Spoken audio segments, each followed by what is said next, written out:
if I say the name Bill Atkinson and you're a Macintosh user, I'm sure you recognize the creator of QuickDraw, the primitives, the drawing primitives in the first Macintosh, of MacPaint, the first amazing app in the Macintosh, of HyperCard, the program that changed the world and in many ways inspired the World Wide Web. Bill Atkinson, it's such a pleasure to meet you. And you know what I love? We've been talking for 20 minutes already. The enthusiasm you still have for what you're doing is wonderful. You remind me of Woz in that respect. You're still in joy about everything. How do you do it? Well, I'm not always in joy. I have to admit that sometimes I have my fallow periods when I'm kind of depressed. But when I'm in a good period, I try to use it well. You know, I think it's good for you to say that, because I think there are people who see people like you and Woz and say, gosh, they must always be on there.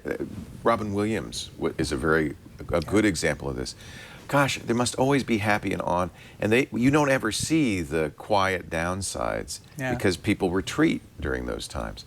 But so many geniuses going back, I think, thousands of years, have those ups and downs. I found the best medicine for me is working on a project. Yeah. When I'm working on a project, I don't think about whether I'm happy or not. I just am happy because I'm creating, I'm making something. Isn't that interesting? Yeah. And when the project's over, is there a little bit of a letdown? Is that? Oh, of course. Yeah. It's just, you know, postpartum blues, like having a baby. And postpartum, it is. You must have felt a little bit of that when the Macintosh shipped in 1984. That must have just been like, how long did you work on that? Well, see, I came to Apple in '78, April of '78. So it was a very new company at that time. It was only a 2-year-old company. Bill brought toys, by the way. The show and tell we're going to have today is awesome. I brought my Apple badge. Oh, look at this. Look at that. April '78. Employee 51.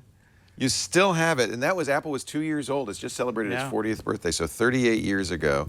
You were in the advanced employee technology. 51, but there were only 30 people there. Well, who were the rest of these? It's an interesting thing about the employee numbers. When they first started, so they didn't have them for a couple of years. They instigated them several years later. When they first started dealing them out, Steve Jobs took employee number 1. Oh, sorry, Wozniak took employee number 1.